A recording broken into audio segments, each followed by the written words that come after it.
अपने विचार प्रस्तुत करेंगे और इनके विचार जो हैं किस विषय पर होंगे वह भी मैं आपके सामने रखने जा रहा हूं। जो विचार हैं इनके, यह ग्रुप सी में जो दिए गए हैं, विषय दिया गया है, जो टॉपिक दिया गया है वह होगा योग का हमारे जीवन में महत्व और मोबाइल फोन का दुष्प्रभाव।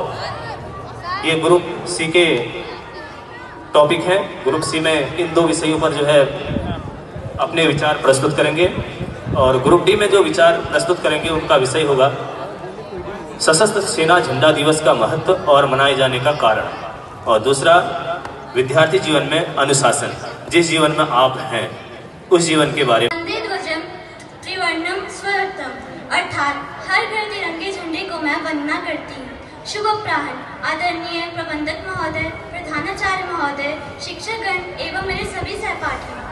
आज मैं स्नेहा तिवारी कक्षा 11 विज्ञान की छात्रा सत्या सदन से आपके सम्मुख सशस्त्र सेना झंडा दिवस पे अपने वक्तव्य आपके समक्ष रखने जा रही हूँ। आशा करती हूँ कि आप सभी मुझे ध्यानपूर्वक सुनेंगे व मेरे वचनों से कुछ सीखेंगे। मेरा वक्तव्य कुछ इस प्रकार है। सशस्त्र सेना झंडा दिवस 7 दिसंबर 1949 से हर साल मनाया जाता है। यह भारतीय सशस्त्र सेना झंडा बलों के कर्मियों के कल्याण के लिए भारत की जनता द्वारा धन जमा करने के प्रति समर्पित एक दिन है। इस दिन देश के उन शहीदों और वीर सेनानियों को सम्मानित किया जाता है जिन्होंने शौर्य के साथ देश की रक्षा के लिए देश के दुश्मनों का मुकाबला किया व अपना सर्वस्व देश के प्रति न्यौछावर कर दिया। जमीन पर थल सेना मुस्तैद रहती है तो वहीं आसमान पर वायु सेना सदैव निगरानी करती है। देश के समुद्री सीमाओं व समुद्री मार्गों की रक्षा करने हेतु नौसेना सदैव तत्पर रहती है। यह खास दिन थल सेना, वायु सेना और नौसेना के कल्याण के लिए मनाते हैं और देश की सेना को सम्मानित करते हैं। सशस्त्र सेना झंडा दिवस मनाए जाने के पीछे की एक काफी खास वजह है। भारत कई दशकों तक अंग्रेजों का गुलाम रहा। हालांकि 15 अगस्त 1947 के दिन देश को स्वतंत्र घोषित कर दिया गया। इसके बाद देश का संविधान बना और यह एक लोकतांत्रिक देश बन गया। हमारे सामने एक बहुत बड़ी चुनौती खड़ी थी, जो थी देश की सीमाओं की रक्षा करना। देश की सीमाओं की रक्षा करने हेतु सेनाएं अस्तित्व में आईं, जिन्हें मजबूत किया जाने लगा।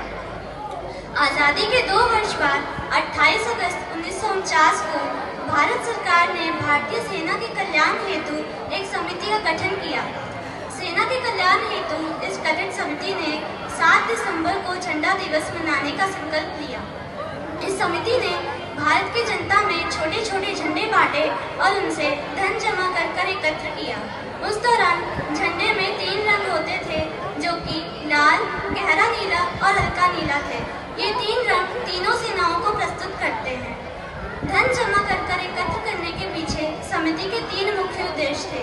पहला उद्देश्य यह था कि युद्ध के दौरान जनहानि होने पर सहायता करना। दूसरा उद्देश्य यह था कि सेना के कर्मियों और उनके परिवारजनों की सहायता करना। तीसरा उद्देश्य यह था कि सेवानिवृत्त कर्मियों और उनके परिवारजनों का कल्याण करना। हम भारत के नागरिक हैं, अतः हमारा यह कर्तव्य बनता है कि हम अपने वीर सेनानियों के प्रति प्रत्यक्ष सेवा भाव रखें। जैसे वे देश के प्रति गौरव व निष्ठा के साथ अपना सेवा भाव प्रकट करते हैं, वैसे ही हमें भी उनके प्रति श्रद्धा भाव प्रकट करना चाहिए व उनके कल्याण हेतु कदम उठाने चाहिए। देश के सैनिक ही देश का चेहरा है। सैनिक हमारी रक्षा करते हैं और बदले में हमें भी उनके प्रति प्रेम भावना रखनी चाहिए। हमारे सैनिकों के प्रति श्रद्धा का ही एक मानक है सशस्त्र सेना झंडा दिवस। यदि हम परिपूर्ण प्रयास करें तो हम स्वतः ही कामयाब होंगे और सैनिकों के कल्याण में अवश्य सफल होंगे। अंततः अपने इन वचनों का समापन करते हुए मैं आप सभी से यही कहना चाहूँगी कि सशस्त्र सेना झंडा दिवस में अपना पूर्ण योगदान दें व सैनिकों के प्रति सदैव। एकता में है शक्ति, एकता में है बल। एकता का प्रतीक है हमारी देश की 3 सेना, जल, वायु एवं थल।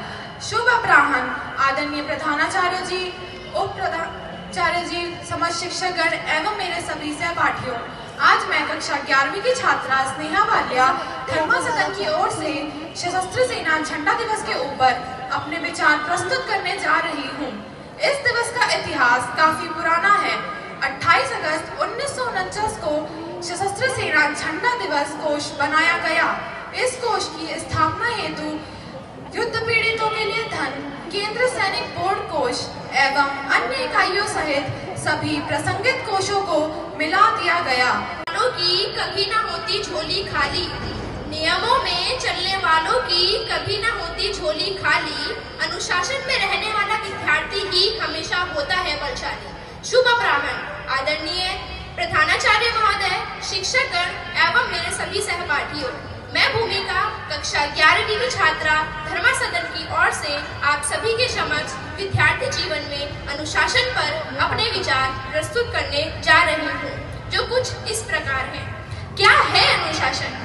अनु का मतलब होता है नियम और शासन का मतलब होता है पालन। अनुशासन का मतलब होता है नियमों का पालन करना। अनुशासन हमारे जीवन में बहुत ही महत्वपूर्ण तत्व है।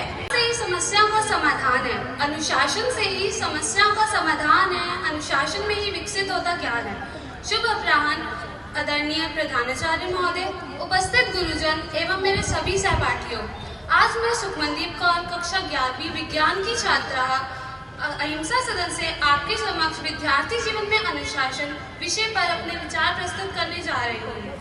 तो शब्दों की गलतियों के लिए क्षमा प्रार्थी हूँ। अनुशासन, तो क्या समझते हैं आप अनुशासन से? अनुशासन दो शब्दों से मिलकर बना है, अनु और शासन, जिसमें अनु उपसर्ग है जो शासन से जुड़ा हुआ है, जिसका अर्थ है किसी नियम के अधीन रहना या किसी नियम के शासन में रहना। पारिवारिक जीवन, सामाजिक जीवन और हर जगह हमें अनुशासन की बहुत आवश्यकता होती है। यह एक कटु के लिए सरहद पर लड़ रही है सेना, जिसकी रक्षा के लिए सरहद पर लड़ रही है सेना, उस तिरंगे को कभी झुकने न देना। शुभ प्रमाण आदरणीय प्रबंधक महोदय, प्रधानाचार्य महोदय, उपस्थित शिक्षकगण एवं मेरे सहपाठियों। मैं प्रिंदर सिंह कक्षा 11वीं का छात्र अहिंसा सदन से आपके समक्ष सशस्त्र सेना झंडा दिवस व उसके मनाए जाने के कारण विषय पर आपके समक्ष विचार प्रस्तुत करने जा रहा हूँ। शब्दों की गलतियों के लिए क्षमा प्रार्थी हूँ। सशस्त्र सेना झंडा दिवस। सशस्त्र सेना झंडा दिवस 7 दिसंबर 1949 से मनाया जा रहा है। यह भारतीय सशस्त्र सेना बलों के कर्मियों के कल्याण के लिए भारत की जनता से समर्पित एक दिन है। हमेशा वही होते हैं जिनको है यह ज्ञान, सफल हमेशा यही होते हैं जिनको है यह ज्ञान, अनुशासन ही डालता अमृत सपनों में जान। आदरणीय प्रबंधक महोदय, प्रधानाचार्य जी, सभी शिक्षकगण व सभी छात्रों को मेरा नमस्कार। मैं यशिका चौहान कक्षा 11वीं विज्ञान की छात्रा आपके समक्ष विद्यार्थी जीवन में अनुशासन का महत्व विषय पर अपने विचार प्रस्तुत करने जा रही हूँ।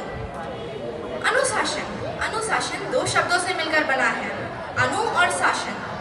अनु का अर्थ है पालन करना और शासन का अर्थ है नियम, अर्थात अनुशासन का अर्थ है नियमों का पालन करना। एक विद्यार्थी